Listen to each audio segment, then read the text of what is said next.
What's up everyone, and in this lesson we are going through how to make your new schedule now that your exams are only between 2 and 4 weeks away. So in this lesson we are effectively just trying to make a new revision timetable, as our strategies for revising will be different now that the exams are closer. What I will not be going into in this lesson is exactly what we'll be doing in the time that we are studying, but we'll go into that in a future lesson in this module. So the exams are coming quick, and this is why I really put this emphasis on we want to make this timetable as quickly as possible, in and out, have a plan in place, and then we start implementing. And it's the implementation that actually gets us the good results. That's what is very powerful at this stage. So the formula for creating this perfect study timetable in the shortest time possible is first open up your EAA calendar, and you fill in every exam date that you have, because you should have all your exam dates by now. And you can put AM or PM next to them so you know if it's morning or afternoon. Then count the number of exams that you have in total and count the number of days until your very first exam. And using both those numbers, you then work out the number of exams per day that you actually need to cover, because we're aiming to cover all of the content before your exams. So work out the number of exams per day that you need to cover. And then we go ahead and fill in the rest of the timetable. So first thing you should do is add in the exam revision for the day before that actual exam. So say you have biology on a certain day, the day before you should be studying biology, just so you can quickly go over things. And then you fill in the rest of the timetable in order of the exams that you have. And I'll give you a quick example, just so you understand what I'm saying. So we just go to the calendar here, and I'm just going to fill in a few of the exams. So let's just say, let's give ourselves a couple of weeks.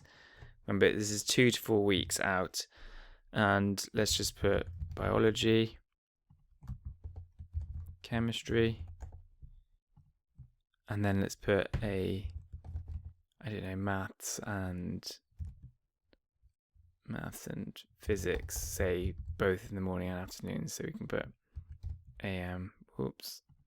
AM and PM. Cool. And just put something so you know that is the exam. So just add that, just so you're not thinking that you have to study that on that day.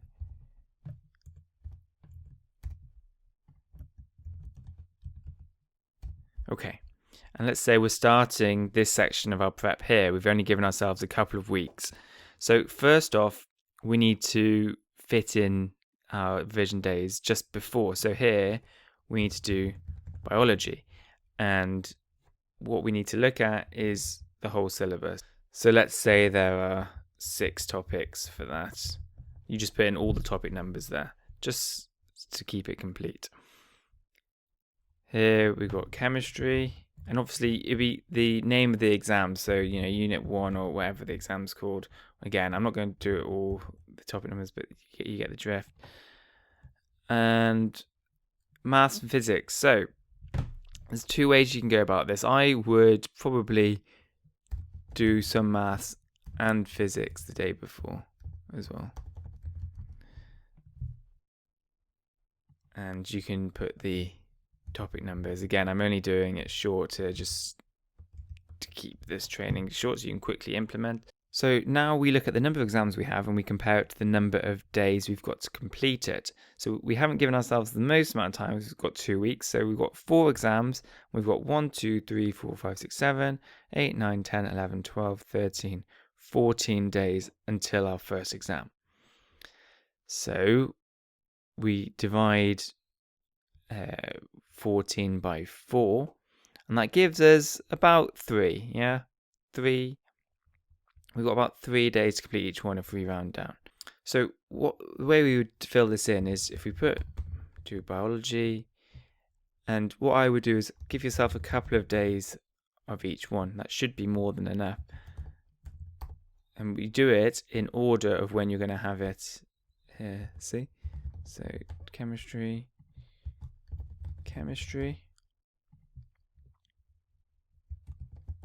maths, physics. Let's just fill in these topic numbers here. So you'd fill in the topic numbers or whatever. I'm not going to do it for all, but you get the thing. You fill in all the topic numbers so that you'd cover the whole exam. Now, what you could do is just put this in like this, and these are just to quickly go over things again. But we just do maths, physics, and there you go. You've got an extra day for each one, and they're all closer to the exams themselves. What I would be tempted to do though is keep this day and just see what you need to cover. You may want to do a bit more biology. I would be tempted to do a bit of maths and physics just because you have to split that day before the exam. So maybe do maths and physics again at that point. So you have to see how it goes. Realistically, you should be able to cover an exam in either 1 day or 2 days at this point because you've already gone over it 1 or 2 times already. So giving yourself a couple of days just so you've got a bit of space here where you can put in what you want, and you could always change things if you needed to. And it really is just playing it by ear at this stage because you need to think, okay, I'm really good at maths, so I don't need to spend so much time on maths. So what I'll do is spend the time with physics, and you can do it like that. Now, if you have any problems filling in your final exam spreadsheet, then be sure to post it into the group. I can help you out personally. I'm sure lots of other people will be very good at this, and we can come up with a good plan for you.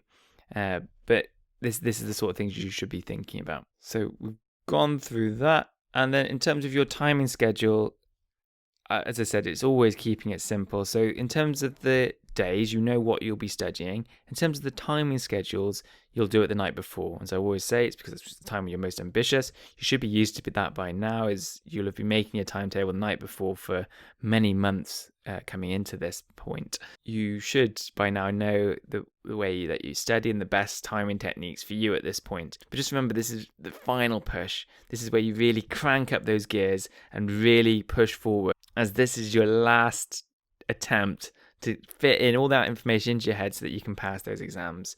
So whatever you were studying before and you thought it was a long day, it has to just be even that little bit more. Just give that final oomph, because in a few weeks you'll have been done and you won't have to do it anymore. Yeah, so just give it that final push now.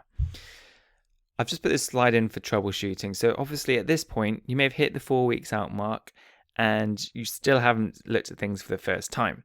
So you have 2 options at this point. The first option is that you focus on finishing everything first before moving on to this section. And I quite like that option. I'm the type of person who likes to finish something first and then move on to something else. Otherwise, you're kind of jumping back and forth. You don't really know what you're doing. And I find it's more stressful. If you can just focus on one thing and get that done, then you can move on to the next thing and you know where you're at. Whereas you're just dipping in and out if you're doing both. So you can finish everything, just continue as you were doing before, but maybe try and make your days a bit more productive, try and be a bit more efficient, and get everything done so you can move on to the next stage. Remember, this set is for 2 to 4 weeks out. Now, ideally 4 weeks, but if you really need to, then make your timetable, try and fit everything in so you can start 3 weeks out or even the 2 weeks out.